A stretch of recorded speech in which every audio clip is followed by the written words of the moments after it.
சங்கீதம் 38 அதிகாரம் 1 வசனம் முதல் 22 வசனம் வரை. கர்த்தாவே, உம்முடைய கோபத்தில் என்னை கடிந்து கொள்ளாதேயும், உம்முடைய உக்கிரத்தில் என்னை தண்டியாதேயும்.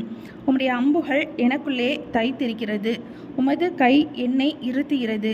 உமது கோபத்தினால் என் மாம்சத்தில் ஆரோக்கியமில்லை, என் பாவத்தினால் என் எலும்புகளில் சௌக்கியமில்லை.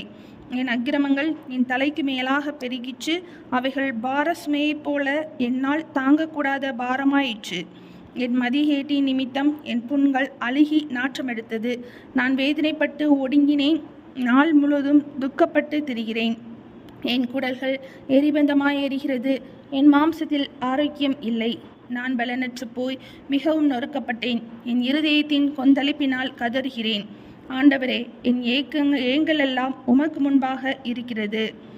என் தவிப்பு உமக்கு மறைவாய் இருக்கவில்லை. என் உள்ளம் குழம்பி அலைகிறது, என் பலன் என்னை விட்டு விலகி என் கண்களின் ஒளி முதலாய் இல்லாமற் போயிற்று.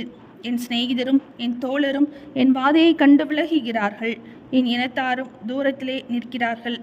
என் பிராணனை வாங்க தேடுகிறவர்கள் எனக்கு கண்ணிகளை வைக்கிறார்கள். எனக்கு பொல்லாங்கு தேடுகிறவர்கள் கேடானவைகளை பேசி நாள் முழுவதும் வஞ்சனைகளை யோசிக்கிறார்கள். நானோ செவிடனைப் போல கேளாதவனாகவும் ஊமையனைப் போல வாய் திறவாதவனாகவும் இருக்கிறேன். காது கேளாதவனும் தன் வாயில் மறு உத்தரவுகள் இல்லாதவனுமாயிருக்கிற மனுஷனைப் போலானேன். கர்த்தாவே, உமக்கு காத்திருக்கிறேன். என் தேவனாகிய ஆண்டவரே, நீர் மறு உத்தரவு கொடுப்பீர். அவர்கள் என் நிமித்தம் சந்தோஷப்படாதபடிக்கு இப்படி சொன்னேன். என் கால் தவறும்போது என் மேல் பெருமை பாராட்டுவார்களே. நான் தடுமாறி விழ ஏதுவாய் இருக்கிறேன். என் துக்கம் எப்பொழுது என் முன்பாக இருக்கிறது. என் அக்கிரமத்தை நான் அறிக்கையிட்டு என் பாவத்தின் நிமித்தம் விசாரப்படுகிறேன். என் சத்துருக்கள் வாழ்ந்து பலத்திருக்கிறார்கள். முகாந்திரமில்லாமல் என்னை பகைக்கிறவர்கள் பெருகியிருக்கிறார்கள்.